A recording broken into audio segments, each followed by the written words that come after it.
Dear students, आज जो हमारे वीडियो लेक्चर का जो टॉपिक है वो है इकोलॉजिकल एडेप्टेशंस इन सीड्स, यानी कि बीजों के अंदर पारिस्थितिकी अनुकूल।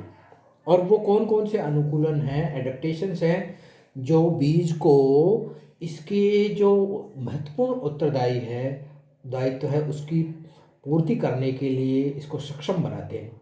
तो हम ये जानते हैं कि जो फेनेरोगेमस प्लांट्स हैं यानी बीजधारी जो पौधे हैं उनके अंदर जो सीड है वो एक अत्यंत उपयोगी, महत्वपूर्ण और एक उत्तरदायित्वपूर्ण संरचना होती है। यानी कि पौधे के वंश को आगे बढ़ाने एवं पादप प्रजाति के नवीन क्षेत्रों यानी जो पौधा है या पादप है उसकी वंश को नेक्स्ट जनरेशन में ले जाने के लिए ये एक इम्पोर्टेंट स्ट्रक्चर है, एक पादप की एक महत्वपूर्ण डिवाइस है, अंग है, जो कि पादप का प्रसार भी करती है यानी नए क्षेत्र में उसको लेके जाती है, और उसकी जो जनरेशन है, जो पेरेंट जनरेशन है, उसको नेक्स्ट जनरेशन तक ले जाने का काम की जो कड़ी है वो बीज है।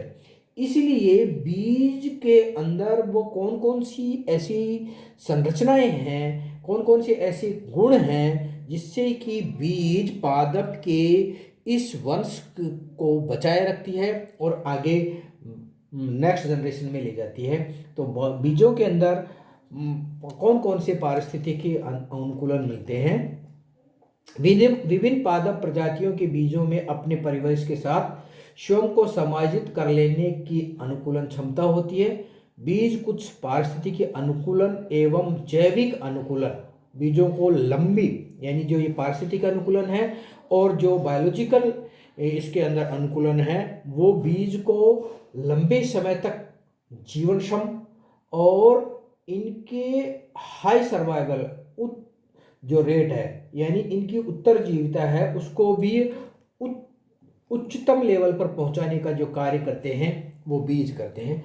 उक्त दोनों लक्षण यानी लॉन्ग वाइबिलिटी और हाई सर्वाइवल रेट है, ये दोनों के दोनों लक्षण हैं जो कि बीजों को नए क्षेत्र में प्रचार प्रसार के लिए यानी बढ़ाने के लिए, नए हैबिटेट में पौधों को पहुंचाने के लिए और प्रतिकूल परिस्थितियों में बीजों को या बीज के अंदर जो बैठा हुआ या विद्यमान भ्रूण है उसकी सुरक्षा के लिए उत्तरदायी होते हैं। तो बीज के अंदर प्रमुख संरचनाएं हैं। जिस तरह से हम रूट के अंदर इकोलॉजिकल एडेप्टेशंस पढ़ते हैं, तने के अंदर इकोलॉजिकल एडेप्टेशन पढ़ते हैं, पत्ती के अंदर इकोलॉजिकल एडेप्टेशन पढ़ते हैं, उसी तरह से बीज के अंदर भी इस तरह के एडेप्टेशन हैं। और इन एडेप्टेशन के कारण जो बीज है वह बीज प्रतिकूल परिस्थितियों से में शिशु भ्रूण को बचाए रखता है, जिसमें सबसे इंपॉर्टेंट है सीड डोरमेंसी। और सीड डोरमेंसी में यहाँ हम जो लेंगे वो लेंगे सीड कोट और जो अल्प विकसित एम्ब्रियो हैं या अंडर डेवलप्ड एम्ब्रियो हैं उसकी डोरमेंसी। यानी हम ये जानते हैं कि पादपों के अंदर जो सीड कोट है वो भ्रूण को सुरक्षा प्रदान करता है, प्रतिकूल परिस्थितियों से बचाए रखता है। इसके अलावा जब प्रतिकूल परिस्थितियां हैं तो प्रतिकूल परिस्थितियों में ये बीज से जो पानी उसको निकलने नहीं देता है, कौन?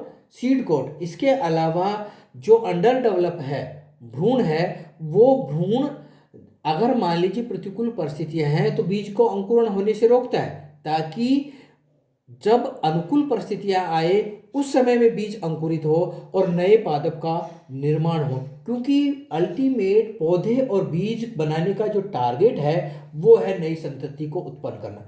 अब जो हार्ड सीड कोट है, ये हार्ड सीड कोट भी क्या करता है कि जो भ्रूण है उसको या बीज है उस बीज को डोरमेंसी में रखता है, जिससे कि बीज प्रतिकूल परिस्थितियों में अंकुरित नहीं हो सके।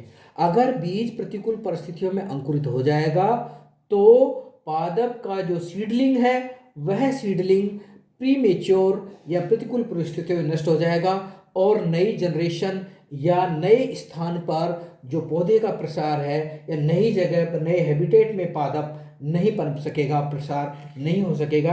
तो कुल मिला के ये है कि सीड डोरमेंसी एक प्रमुख कारण है जिसमें हार्ड सीड कोट और अल्प विकसित भ्रूण हैं। दो ऐसे कारक हैं जो कि भ्रूण को बचाए रखते हैं, भ्रूण को जर्मिनेट होने से रोकते हैं और सीडलिंग का निर्माण नहीं होने देते हैं, जिससे कि पादप या बीज है वो अनुकूल परिस्थितियों में ही अंकुरित होता है। प्रेजेंस ऑफ जर्मिनेशन, यानी कुल मिला के ये है, कहने का मतलब ये है कि इकोलॉजिकल एडेप्टेशंस में वो बीज के अंदर पाए जाने वाले वो सारे लक्षण हैं जिन लक्षणों के कारण बीज प्रतिकूल परिस्थितियों में अंकुरित नहीं हो, क्योंकि अल्टीमेटली प्रतिकूल परिस्थितियों से पादप का जो भ्रूण है उसको बचाना, उसके सीडलिंग को बचाना, और तीसरा जो सबसे इंपॉर्टेंट पार्ट है वो क्या है कि नए शिशु पादप को नई पर्यावरणीय परिस्थितियों में स्थापित करना।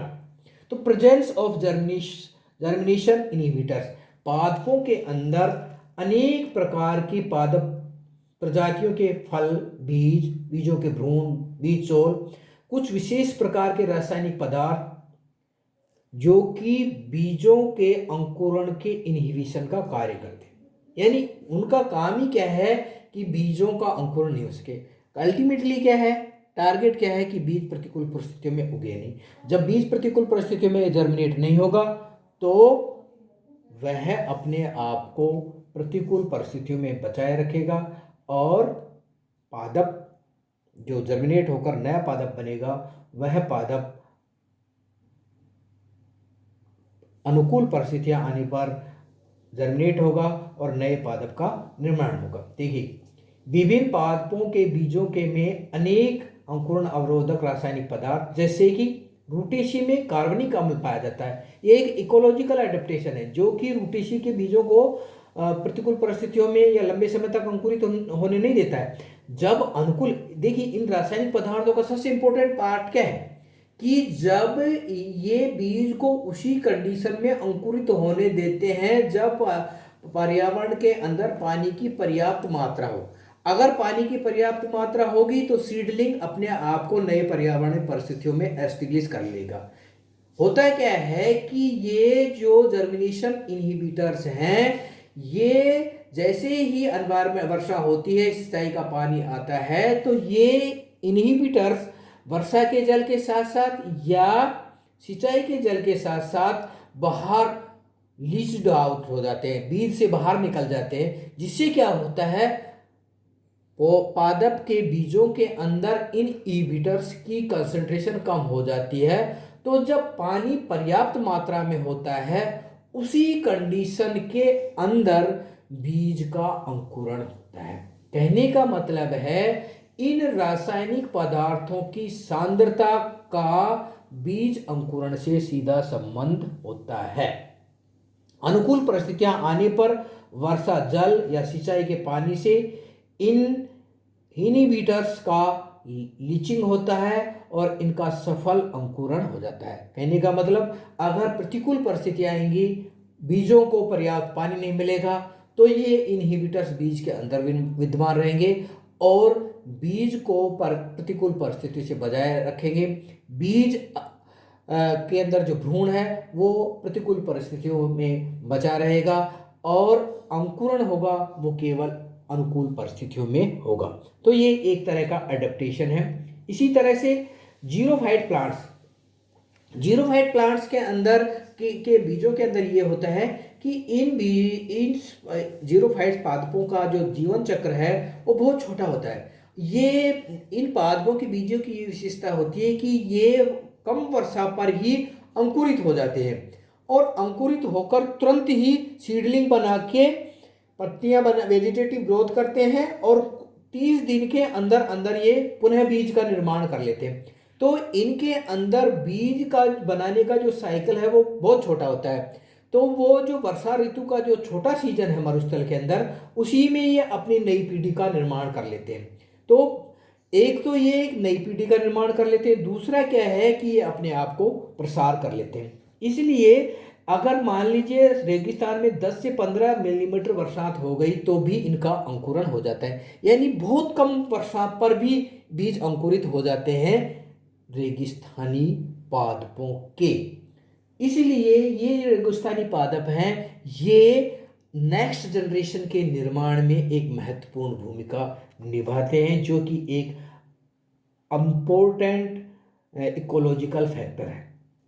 कुछ पादपों के अंदर ऐसा देखा गया है कि इन पादपों के अंदर जो बीज है वो कम पानी के साथ साथ जो मिट्टी के कण हैं, बजरी के कण हैं, उन कणों से इनका सीड कोट क्या है, रगड़ खा के पतला और कोमल हो जाता है, जिससे कि इनका अंकुरण आसानी से हो सके। कहने का मतलब है कि 10 से 15 डिग्री सेंटीग्रेड और 10 से 15 मिलीमीटर बरसात में इन बीजों का अंकुरण हो जाता है और ये अपने आप में जीवन चक्र पूरा करके ही नेक्स्ट जनरेशन को निर्माण कर लेते। इस तरह से सार्सीडियम में देखा गया है कि बीजों के अंकुरण के लिए तेज वर्षा के जल में बीजों के साथ बालुई कणों, कंकड़ पत्थर आना भी आवश्यक होता है, क्योंकि बीजों का बीजाणु बजरी के कण कंकड़ों से रगड़ खाकर कोमल हो जाते हैं और बीज चोल द्वारा जल का अवशोषण होकर अंकुरण को भी शुरुआत करते हैं।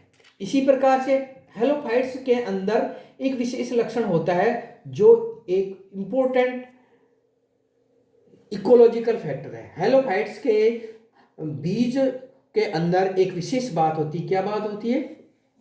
इनके बीजों के अंदर विविपेरस अंकुरण होता है। इनके जो मैंग्रोव वनस्पति होती है, मैंग्रोव वनस्पति के पादपों के अंदर जो बीज होते हैं वो बीज फल के अंदर ही जर्मिनेट हो जाते हैं, अंकुरित हो जाते हैं। इनके यहाँ पर डोरमेंसी नहीं होती है।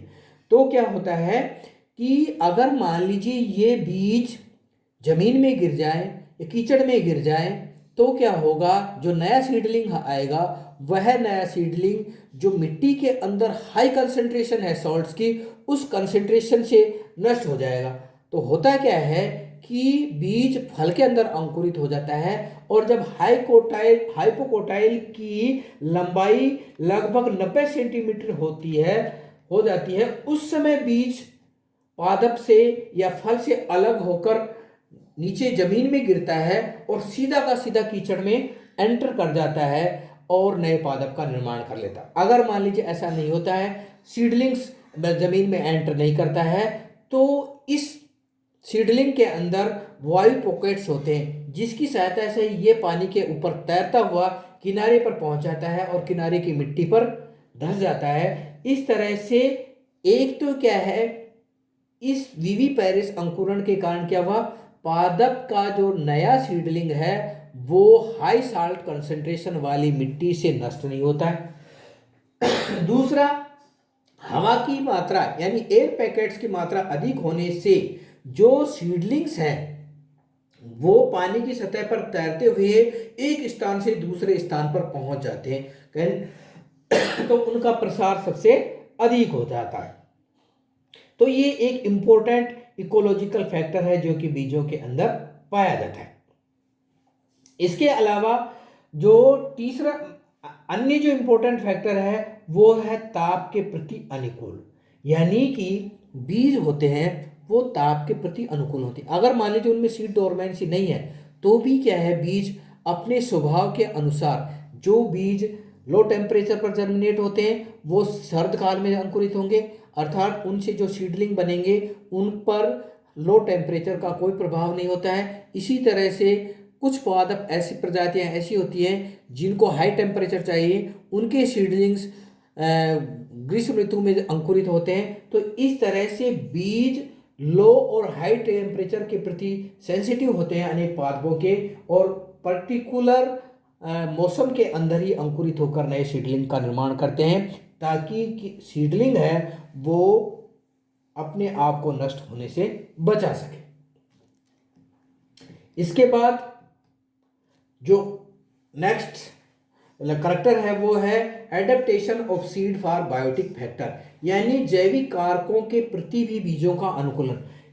इसके अंदर जो बीज है वो बहुत अधिक योगदान देते हैं, जैसे कि जो परजीवी या पोषण के प्रति, जैसे विभिन्न प्रकार के परजीवी पादप हैं या फैकल्टेटिव पैरासाइट है या सेमी पैरासाइट्स हैं या अधिपादप हैं, उनके अंदर इस तरह की लक्षण मिलता है। जैसे कि स्ट्राइगा है, स्ट्राइगा के पादप के अंदर एक लक्षण होता है कि इसके बीज उसी कंडीशन में उगते हैं जब होस्ट पादप हो, अर्थात होस्ट पादप की रूट्स विशेष प्रकार का रासायनिक पदार्थ स्रावित करती है और उस रासायनिक पदार्थ के कारण ही स्ट्राइका के बीजों का अंकुरण होता है।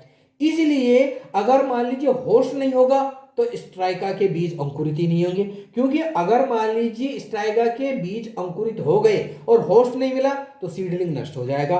तो सीडलिंग को बचाए रखने के लिए बीजों के अंदर एक विशेष गुण पाया जाता है कि वो जब ही अंकुरित होंगे जब उसका होस्ट आसपास विद्यमान होगा, अर्थात होस्ट जब रासायनिक पदार्थों को लीचिंग करता है उसी समय स्ट्राइका उस स्ट्राइका के बीज अंकुरित हो। इसी तरह से विस्कुम है, एक अधिपादप है। इस अधिपादप के बीजों की खास बात क्या है कि इनके ऊपर चिपचिपा मैसुलेस पदार्थ पाया जाता है। ये पदार्थ क्या होता है, जब कोई भी इंसेक्ट, कीट या पक्षी इनको खाता है और ये उसकी बीज के ये फल को खाता है तो फल के साथ ये बीज उसके चोंच या पंख या अन्य किसी भाग पर चिपक जाते हैं और जैसे ही वो किसी दूसरे पादप पर रगड़ लेता है या अपनी चोंच को साफ करता है, ये बीज उस होस्ट पादप पर उतर जाते हैं या पुनः चिपक जाते हैं और वहाँ पर अंकुरित हो जाते हैं। इस तरह से पादपों की विभिन्न जातियों के अंदर ये जो कुछ बीजों के अंदर विशेष तरह के लक्षण पाया जाता है कि बीज डोरमेंसी में, बीज के अंदर इनहिबिटर्स हैं, बीज के लक्षणों की विशेष मौसम में अंकुरण करने की क्षमता है, बीज के अंदर बिल्कुल डोरमेंसी नहीं, एक तरफ डोरमेंसी है तब भी फायदा है, एक तरफ डोरमेंसी नहीं है तो भी एक इकोलॉजिकल फैक्टर है। यानी कुछ पादप जातियां ऐसी जिनमें डोरमेंसी चाहिए हमें, कुछ पादप जातियां ऐसी जिनमें डोरमेंसी नहीं चाहिए। तो इकोलॉजी के हिसाब से जिनमें डोरमेंसी चाहिए उनमें डोरमेंसी होती है, जैसे हेलोफाइट्स है उनमें डोरमेंसी नहीं चाहिए थी, उनके बीजों में डोरमेंसी नहीं है। तो ये इकोलॉजिकल करैक्टर्स हैं बीजों के अंदर जो कि बीजों को सर्वाइवल के लिए, पादपों की जातियों को नेक्स्ट जनरेशन में पहुंचाने के लिए और पादपों का प्रसार यानी नए हैबिटेट में पादपों के प्रसार के लिए एक महत्वपूर्ण योगदान बीज प्रदान करते हैं। इसके PDF नोट्स, ये टॉपिक छोटा खत्म हो गया है, इसके नोट्स हम आपको व्हाट्सएप पर भेज देंगे। Thank you.